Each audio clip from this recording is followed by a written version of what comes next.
De ce que j'ai pu voir de l'image de l'homme, renvoyée par les réseaux, par les discussions avec des amis, et corroborée par des clientes que je recevais en séance, l'homme est un égoïste qui ne pense qu'à lui et ne fout rien. Il est parfois violent et agressif. Bref, on dirait un monstre, vraiment. Puis avec le temps, j'ai reçu de plus en plus d'hommes en cabinet.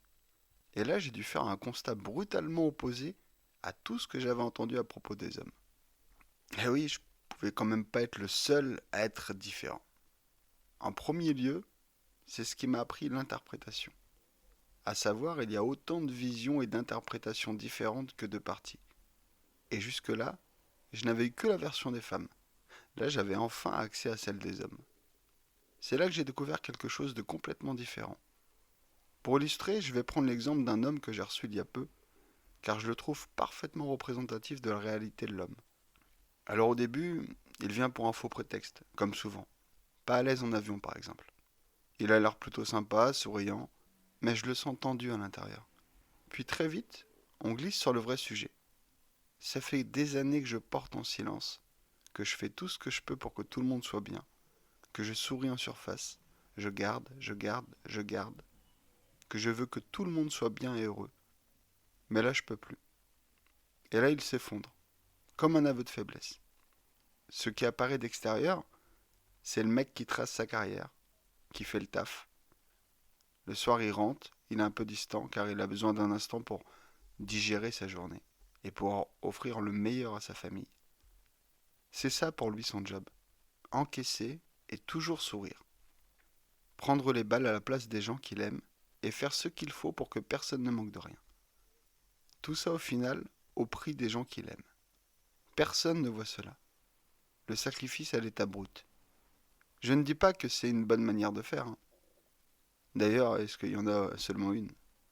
Mais ce qui est beau, c'est l'intention derrière. Loin de cette image d'homme qui ne pense qu'à lui. On a au contraire bien souvent des hommes qui s'oublient complètement pour le bien-être de leur famille. Comment pourrait-on plus se sacrifier? Et ça souvent, c'est pas vu. C'est marrant mais je repense à une vidéo où le mec faisait un micro-trottoir en interrogeant les passants. Il leur demandait qu'est-ce que vous faites si demain vous gagnez 100 000 euros.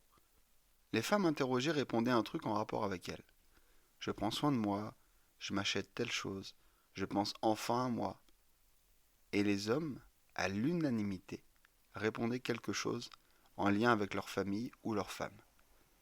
Je pourrais lui offrir ça, ou les emmener ici.